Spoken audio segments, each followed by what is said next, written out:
Hi guys. Oh, there's the timer. Okay. Just waiting for the timer to pop so I can verify I was actually live this time. So I hope you guys did your reading. This is the 7th day, and we're using this Bible. I haven't reminded you in a while, so making sure you're aware what Bible I'm using. If you're using any other version, as long as it originated from the Latin version, whether it's the Catholic Church's Bible or some form of the King James Bible, they both are fine. They just very different. You can even use the versions they have through the apps from Google Play and the App Store and Samsung Store. 1 second.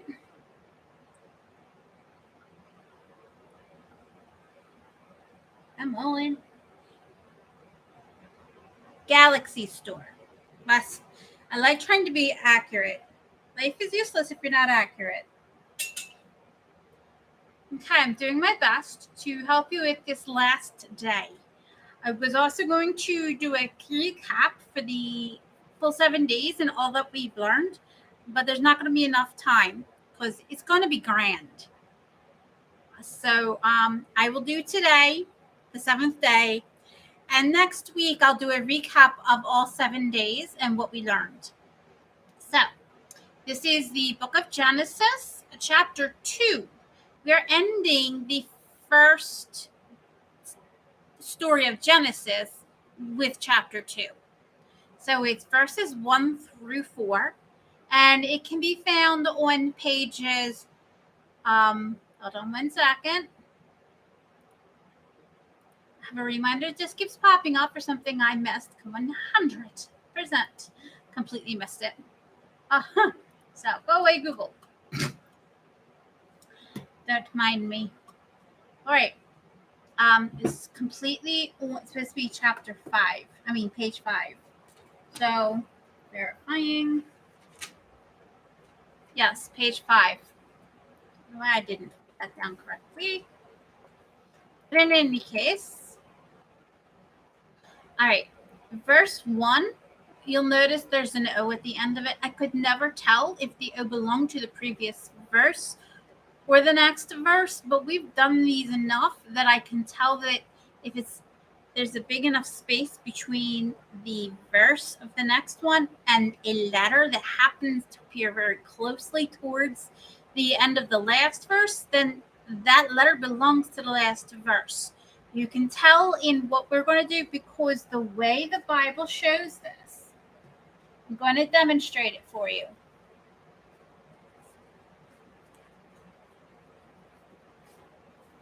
If you take a good look at this verse, where is it? Q. Notice that the Q is at the end here. Can you catch that? Come on, camera. I lose more time with this camera. There it is. You see the Q? And then you have the next verse. Well, if you notice, all the other verses are similar. They end with a letter, and then they start with the number for the next verse. So that's how I come to understand, and I am making sure you understand that when you have a letter and there's a space between the letter and the verse, the letter belongs to the last verse. If the letter belongs to the verse you're about to read, then the letter will come right after the verse number. So it'll say 4b instead of O space 4. Okay, just a little tip for moving forward when you go to read on your own. That should be the last thing I had to verify for you to learn. Alrighty, my apologies. I fudged a lot. Okay, so where were we? Okay, so 1 O, because the O is the end of 1. So the O belongs to 1. Verse 1, thus The heavens and the earth and all their array were completed. Verse 2. Sent on the seventh day from all the work he had undertaken. Verse 3. So God blessed the seventh day and made it holy, because on it he rested from all the work he had done in creation. Verse 4. Such is the story of the heavens and the earth at their creation. Okay? Now, verse 1, the letter O, you'll see in the footnotes it's for Isaiah in the Old Testament and John in the New Testament. Isaiah chapter 45, verse 12, page 871. It is I who made the earth and created mankind upon it. It was my hands that stretched up to the heavens. I gave the order to all their host. John chapter 1, verse 3, page 103 in the New Testament. Remember, I demonstrated that the Old Testament goes on and on and on, and then you suddenly have it restart. And you're like, well, why? And I explained that the New Testament has a restart. Like the world has been given a fresh, jump, a new page in life, literally.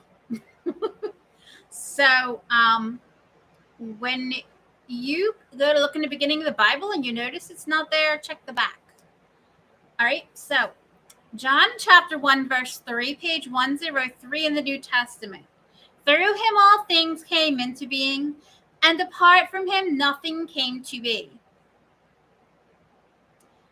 Okay, second verse from what we had originally read, and letter P. It contains Exodus 20, verse 9, and the following two verses. And chapter 31 and verse 17, all those were Exodus. And then Hebrew chapter 4, verses 4 and 10. So here's Exodus chapter 20, verse 9 and 10, page 78. 6 days you may labor and do all your work, but the seventh day is the Sabbath of the Lord your God. No work may be done, neither by you or your son or daughter, or your male or female slave, or your beast, or by the alien who lives with you. That was 9 and 10. Ask yourself a quick question. Why did he have to be so descriptive? For the same reason he came down from the mountains with the commandments God gave us and found the Israelites not doing what they were supposed to be doing. They were doing the opposite of how he left them. They have a saying, when the mouse is away, the cat's away, the mouse would play. Oh, the Israelites acted like the mice having fun, forgetting that they were redeemed from Egypt, going back, slide backing. So not only did they anger God for all he did for them to pull them out of Egypt and bring them to where they are, but the minute his attention is distracted, they forget and act like there is nothing.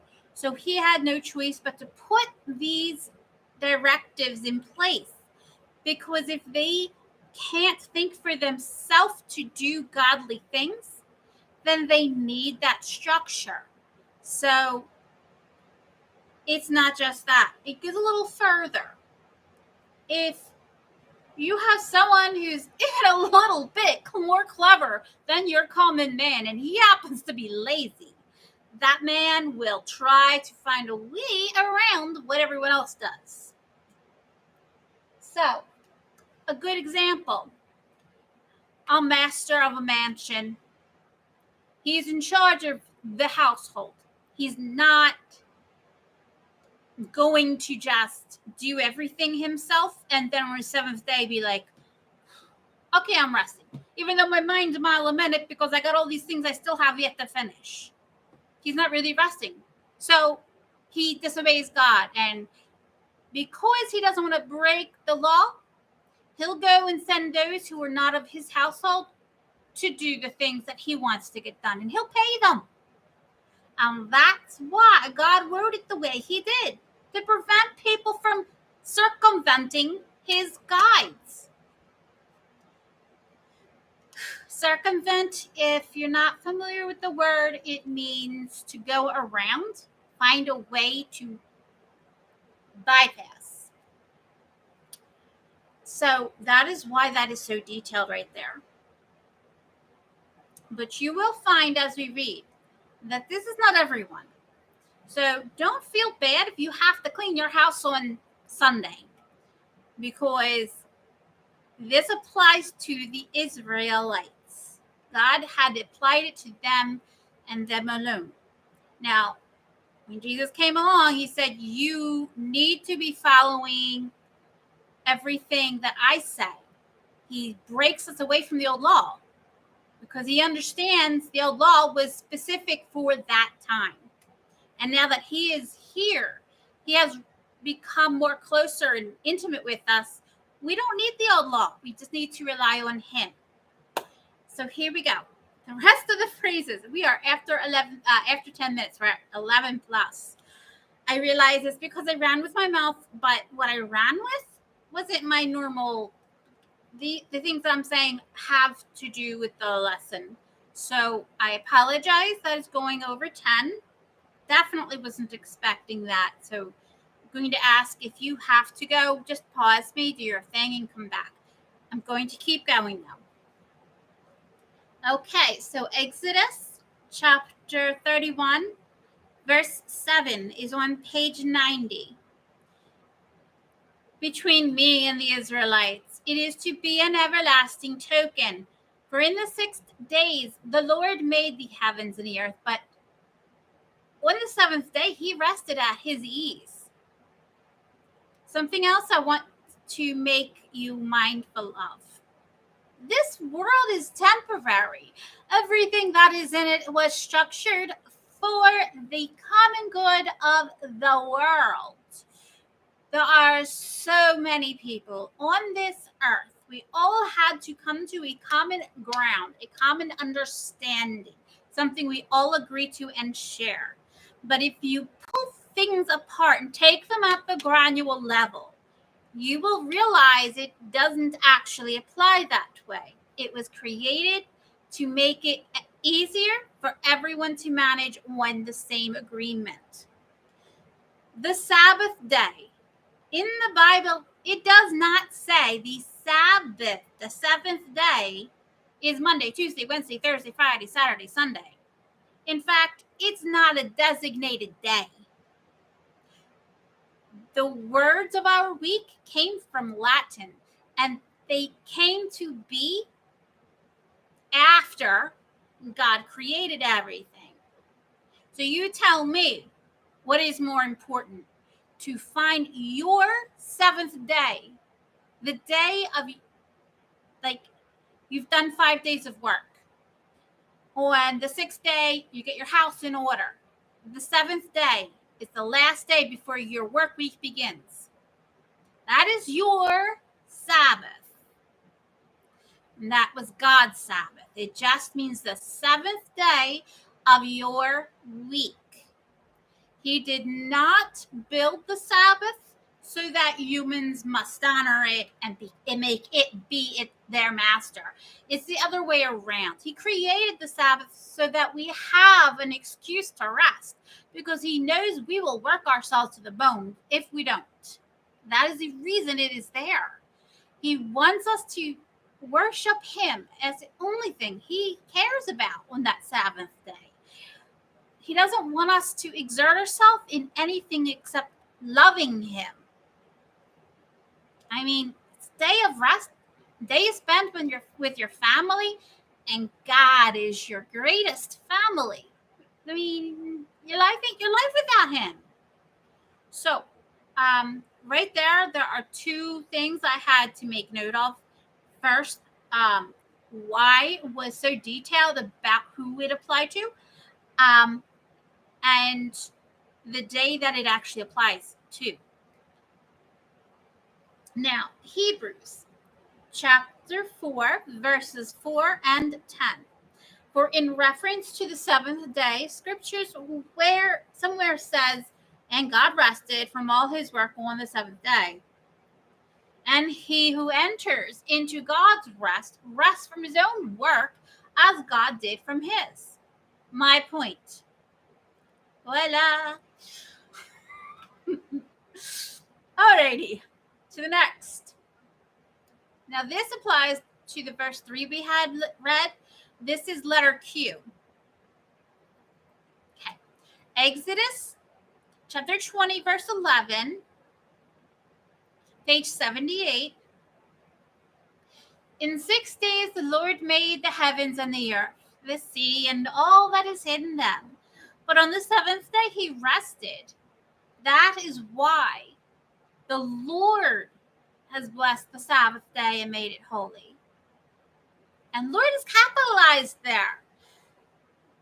Throughout this whole thing, there has been a theme that the Lord has been with God, the Father, from the very beginning. In fact, he existed long before the beginning. The Trinity just is. He didn't suddenly exist because he came down from heaven. I mean, sure, we all say he came down from heaven, but there are people out there like, where did he come down from? This is telling you where he came down from. He came down from his place with the Father. He's always been there. He assisted the Father in the creation. And it is Jesus when he was in his godly form, working with our Father. It is him who blessed the day and made it a Sabbath. He is the one who said, let us rest. So later when we have the New Testament and he tells us we don't have to listen to the old ways, it's because he made the old ways for us. Everything. It is his right to break and give. All of that is for the sake of us to not be astray. Sorry, I make the monitor bounce. It's just my nerves, my legs moving. Okay. Deuteronomy chapter 5, verse 14 on page 180. But the seventh day is the Sabbath of the Lord your God. No work may be done then, whether it be by you, your son or your daughter, or your male or female slave, or your ox or ass, or any of your beasts, or the alien who lives with you. Your male and female slave should rest as you do. Notice it says alien. It doesn't say neighbor. But it is one and the same. Alien, someone who is not of your family. Alrighty. Whew.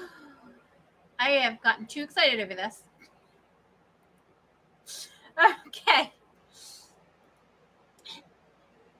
This one's hard for me to pronounce. Nehemiah.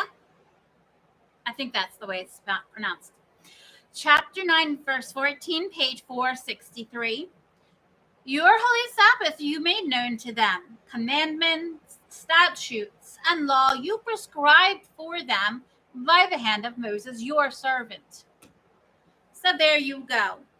It tells you who gave it to us, by what means was it given, and the reason it was given. Who, what, why. God is doing his best to prepare us to accept whatever we need to accept so that we can be protected and guided. But one thing you have to understand, everything that we go through, he is watching and he is doing his best to help us. So if you're not careful in your life and you're not praying and you're not asking him for guidance and you fall, He's still going to be there. God doesn't simply disappear. Okay, so as a summary, I just explained to you. I hope that my summary matches yours and that you've gotten a lot out of all of these lessons, 1 through 7. And everything that we have discovered, we will go over next week or the week after. Satan has a lot of things in the works to help us become sinful, to push us in that way. If we listen or fall for it, we become a lost sheep and we chance losing our place with God. I had mentioned at the beginning of this that I had taught 5th grade and a boy had ADHD and he had told his parents something that wasn't 100% honest and truthful. And he got them upset because they only heard the worst part. They didn't hear everything. Like all things children do. They will say, this person did this to me. And it'll be enough to rile up the parents' emotions. And before you know it, they're doing things that embarrass everyone. What the parents don't think is there's got to be a reason why. What did you do that was so bad? It must have been terrible for that sort of action to be taken. If your child's expelled from school, you're going to sue the school for expelling your child? Because that was the situation. I had told the child he wasn't welcome to my classroom because he wasn't behaving. He wasn't doing the curriculum with the rest of the class. He was being a clown and he enjoyed it. He took it as a playground. I already had forewarned the principal, not the actual principal, the person in charge, the director in charge of the program, and she rolled it off because she had already told me his parents were not nice people. I'm sorry, why are they in the program then? Do you think something good will come out of the child being in the program? They wanted the money that came from having the child in the program. That's why they didn't push it. And that child had terrorized everyone in the class with his shenanigans from the very beginning. Every teacher who had him before me had a hard time controlling the class because of him. A long time ago, he should have been thrown out of that classroom. But because the church needed just that lousy $50 that was coming in from that child, everyone had to suffer. But I put my foot down and I said, you go to another classroom. Help out the teacher for another class. Because maybe you'll actually learn something from the lower classes, watching the other children behave. Maybe you'll actually relearn what you should have learned back when you were misbehaving when you were in that class. But you don't belong here today. I sent him out because he was misbehaving. And one day he got 2 other children involved that had ADHD as well, but their parents were involved. So the one child I sent to be with his grandmom who was volunteering. The other child I put in one corner, and because I had to separate them, the child who caused the whole thing, I told him to go into the coat closet. I could have sent him to the hallway, but I couldn't have guaranteed he'd have stayed put. I was all by myself, no volunteer. And you can't let children just run about and do as they wish. The coat closet was my best option to keep him separated from the other child. If I had thought better of it, I'd have taken him to another classroom like I had been doing from the start. But he didn't like being in the coat closet. And I only put him in the coat closet for the length of time of his age, a minute for every year of his age. In there were coat hooks, but they were at this level on him. So in order for him to get hurt, he had to purposely get on a windowsill, jump down, and make sure he in that direction to get them.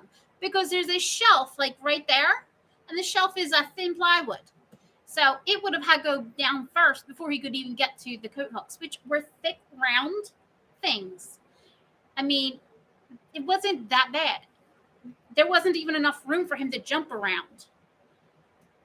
I could not lock the closet. There was no lock on the closet.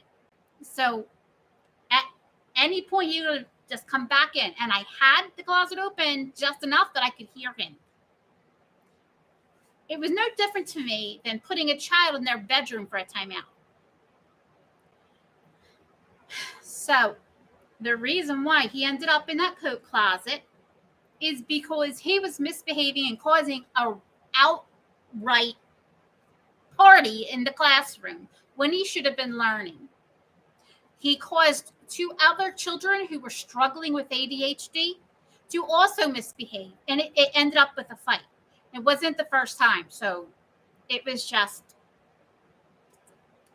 if you send your kid to a school to learn to be a better person, then you better be willing to back up the teacher. Otherwise, you're wasting everyone's time just to get rid of your kid for a small change. I raised my daughter with discipline. I expect other parents to do so as well. And if you're going to let your child run amok at the cost of someone else, then you better be prepared to say, I'm sorry, not spit in their face and yell at them so close that you could probably chew their nose off. This issue has still gotten under my skin and still upsets me. So it takes a long time for me to just get it out. And the only reason I explained all of this is because I want you to understand that I am doing this because I don't want to be back in the classroom. I don't want to work with any more children. 3 children out of 12 had ADHD, and one of them wasn't on medication. And the one that wasn't on medication was the one who had the parents who thought their child was in the rights to terrorize my classroom. Things have gotten worse, not for me, but for any teacher out there. If you watch the news, you will hear it. I mean, it's just gotten bad. It don't matter if you're teaching Catholic school or public school. So I'm beginning to find, hearing on the internet that teachers are starting to close their doors, and the parents are actually getting involved in the homework and recognizing there are things being pushed out there for education purposes that have nothing to do with your basic education, like teaching boys and girls to accept, the wrong gender being in their bathroom, things like that. That should not be a burden for a child to learn. So this is not a good world to be living in right now. But I do ask that if you take it upon yourself to learn this Bible, that you study it carefully and that you make good notes and that you share what you learn with others. And if you see someone doing something to another person that is not moral and is not just and is not correct, please don't stand there. Step in and correct the situation, because it is only when we back each other up that evil will disappear in this world. Those parents thought either, they were satisfying a grandmom's purpose for sending the child there, or they were just unloading the child so the mother had time to herself. Whatever the excuse was, that child had no business being there. But because they weren't serious about him receiving his Catholic education through the prep program, they were just passing on evil lessons. And if they weren't evil, they surely did not act like it. So parents, if you really aren't serious about teaching your children about God, don't burden them to other people. You do have to learn. Because all the children that were in my classroom were constantly being interrupted and disturbed by this little boy who just wanted to play. He had no business being in that classroom. and the way his mother had an attitude with it, with the way I handled him, and not really asking about what her son did, that showed me the mother never really wanted her son in the program. The way we approach things shows our complete attitude, the attitude we hold in our heart that we think we're hiding. So be careful, okay? Outside of that, I hope all of you are learning and doing well. Keep on reading and go to the next part, but I will be recapping the 7 days that we did and pulling everything out so that you can see what you just learned. All right, God bless you, and I love you. Bye.